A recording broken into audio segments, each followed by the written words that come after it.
I won't say much more than that. I will just again thank Joe again, and I'm sure we're going to stay in touch. And really just ask whether anyone's got anything they'd like to ask Joe about the work that he did, the process, or to ask us about the database, about our work, and how we can help and support you. So I'm going to throw it open now to any questions. So if people can just, Cassandra's got a hand raised. So Cassandra, over to you. Thank you. Thanks, Malcolm, Zubeda, and Joe. That's been really helpful. And yeah, a lot of the kind of resonates as we've been like thinking about this challenge ourselves. So my question was, how much kind of understanding, and I think you touched on this a little bit, Malcolm, but how much understanding and training and knowledge about kind of racism and anti-oppressive work and anti-racist practice was there, or had you done with your existing trustees before kind of going into this process? Good question. Yeah, and we had done some. So with my chair over the last 2 years, we've kind of been on the journey together, essentially on an immense amount of training, particularly on anti-racism. So I have felt that the most important thing is for the two of us to learn together, challenge each other together, and that has been incredibly helpful. With the board, we've not done lots and lots of training, but we've given a good couple of sessions, and in an away day we devoted some good time to this as well. I have to give a big shout to Getting On Board, because their training, which was I think a couple of hours in a board meeting, which had all of our board members there, was incredible. It was really good. It was really good, and really got some open discussion, because that's what we wanted, open discussion with our board members. And for people, you know, actually for current board members to say, do you know what, when I joined as well, I didn't know if this is the right place for me. And we do need to consider, you know, the inclusiveness of this organisation trustee-wise. And actually they started to own that a lot more through that open conversation that was built up. So, you know, training, yes, but I think it was about those more open conversations too. But that is also where I say, Cassandra, that I still didn't get it to that point where it was like we're only going to focus on the appointments we make will increase our racial diversity. It was more on, no, if we absolutely nail getting this out to the communities that we support, that will come through this process anyway. And I actually believed that too. There was a lot of pressure on me for that, that's for sure. But I believed that that was the case. But I don't know where I am with that still. It worked this time around. I think it might be different. I would go a different way the next time. Yeah, thank you. Because my response, Cassandra, would be, it is about people staying with the organisation. So if that infrastructure is not there, and I think Joe's highlighted several things they're doing with budding and 2027 to build that support for new and first-time trustees. So that's very important. And it is a long journey for a lot of boards who aren't there yet. So yeah, again, unless they're doing something already to make sure people stay, then actually they shouldn't start recruiting trustees on that basis. And shout out, I mean, Joe mentioned Getting On Board, who Penny is on the call and has done a brilliant job working with us. And she and I share contacts and partners. And again, a big shout out to Getting On Board for the brilliant work that they're doing around diversity as well. So Penny, if you can hear that. There's a hand from there's a hand from Kate. Hi, thank you, Joseph and Malcolm, for sharing. I think it's really interesting and this work is really necessary. My question, I guess, is about language. I see that Beno, is you specifically highlighted Black and Asian network organisations. I'm personally Egyptian and consider myself to be Arab or North African. You've also missed out Roma, Gypsy and Irish traveller in that. And I just wondered, why have you decided to do that, and whether you're not working with Arabs and travellers? And obviously I'm based in Yorkshire, where travellers make up our greatest ethnic minority. So I wonder if that's just something on language, or whether you're specifically highlighting Black and Asian only. And I know that we're at risk at perpetuating this idea of white and other by grouping everyone together by using terms like BAME again and again. But yeah, I just wanted to understand that a bit more. Thank you. Yeah, no, thanks, Kate.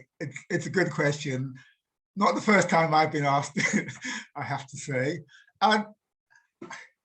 Nothing perfect. You can't do everything. So I think that's my starting point. And I think, my background is Black. When I've been on boards, I've largely been the only Black person on their boards. And so when I started this, I had to start somewhere.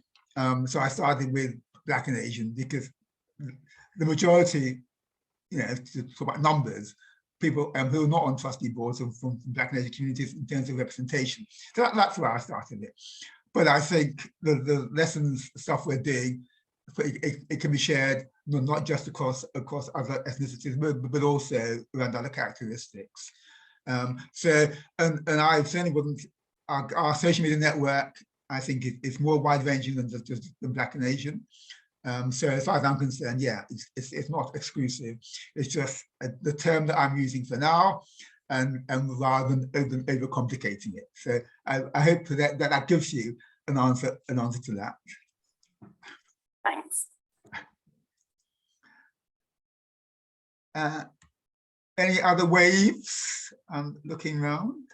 I'm going to ask the question that's answered the term, Jessica. Would you like to ask your question as you're here? Well, hi. Can you hear me okay? Yeah. Hi, so I'm Jess, I work at Corporate Citizens. We're just about to start the process of building our recruitment package for the new Board of Trustees that we're going for. I had a question being sent over the database from our chair, and it was the version from January. I just wondered whether is there a sort of live version of that document, or how the process works? Yeah, great. So the question is really about the database and about our updating of it, and then how often we send our updates to existing clients, and then whether we charge for those updates. Yes, that's correct. Thank you. Cool. And we haven't really thought through that, just to be honest. At the moment, we sent out to people who've asked us for it, and we're happy to send out repeats so far without additional fee to people who've come to us.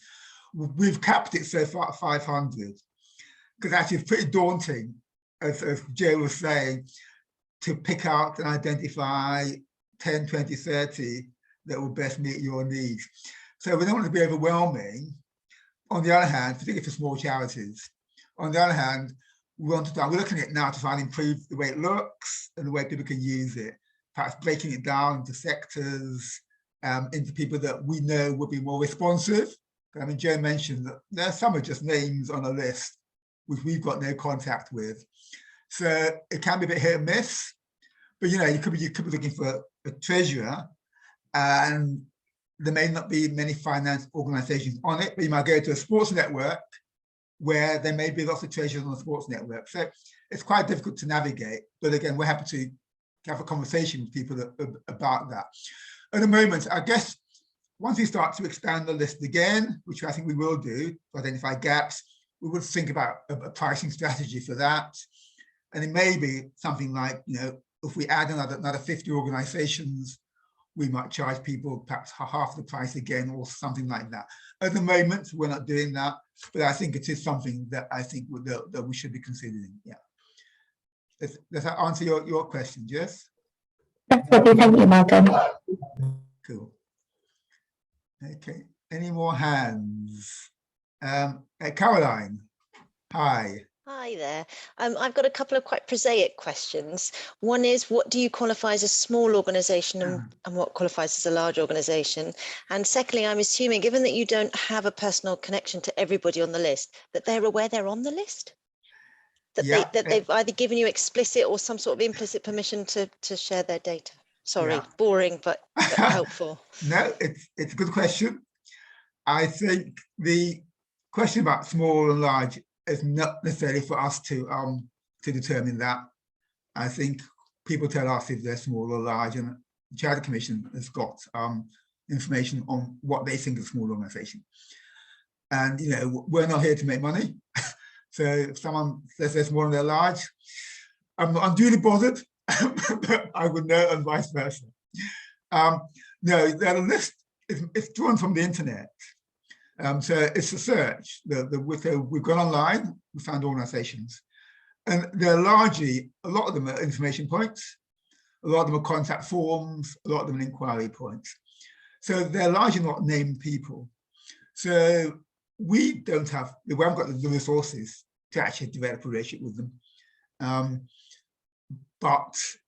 So we have emailed all of them at some stage to say, we've got this list, which we've drawn up, you're on it, would you like to subscribe? And probably about 1 in 5 have come back so far.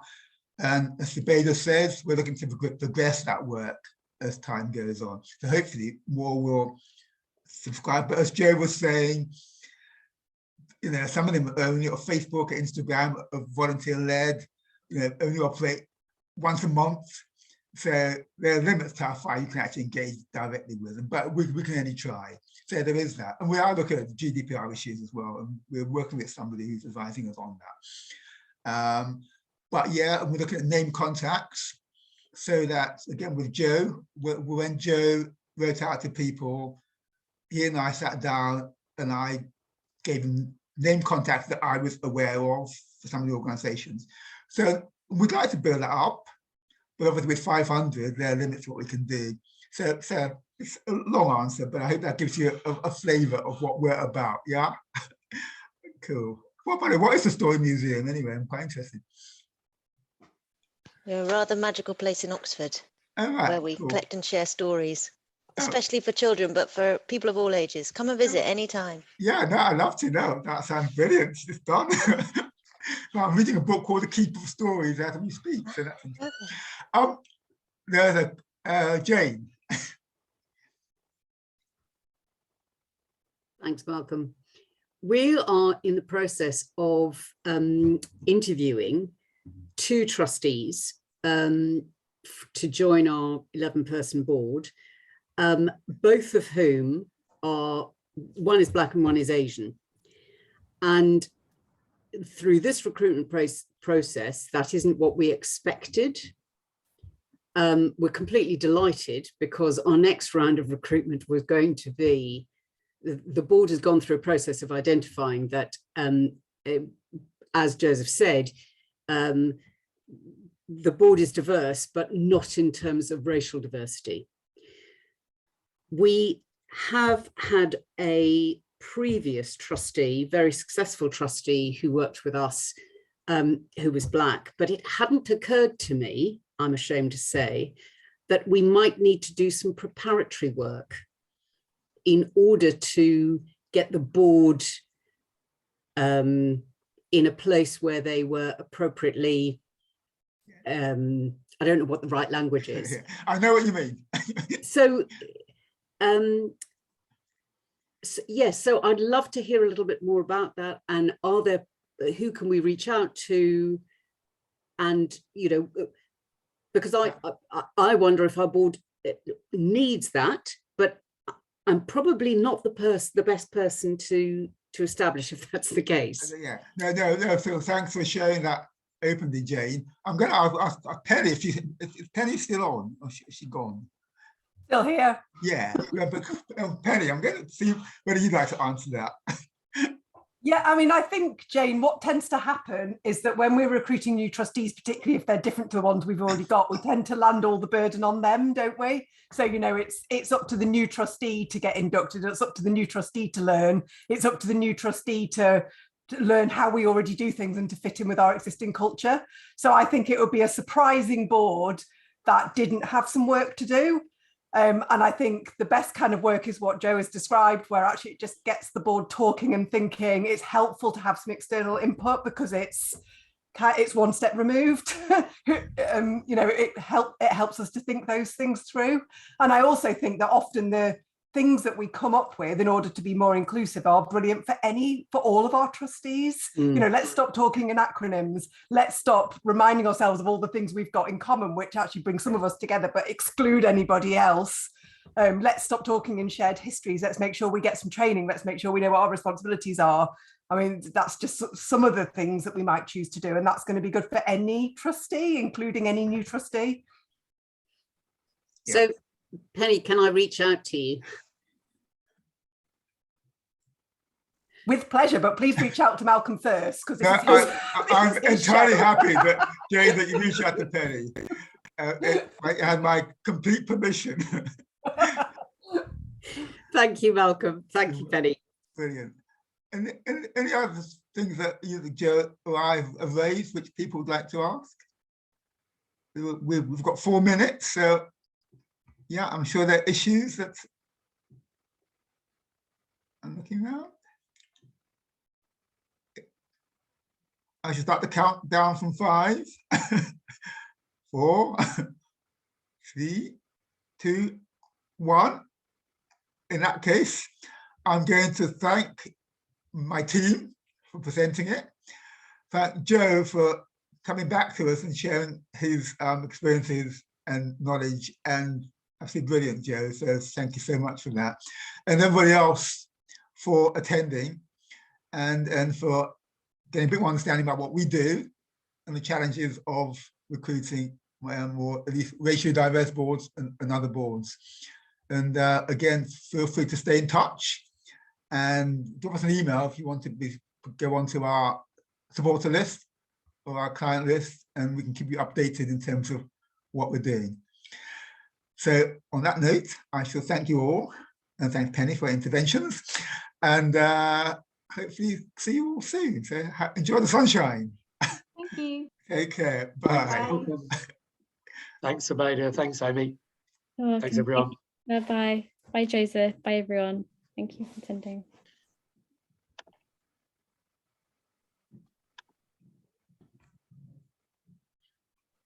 Great, thanks, Abeda.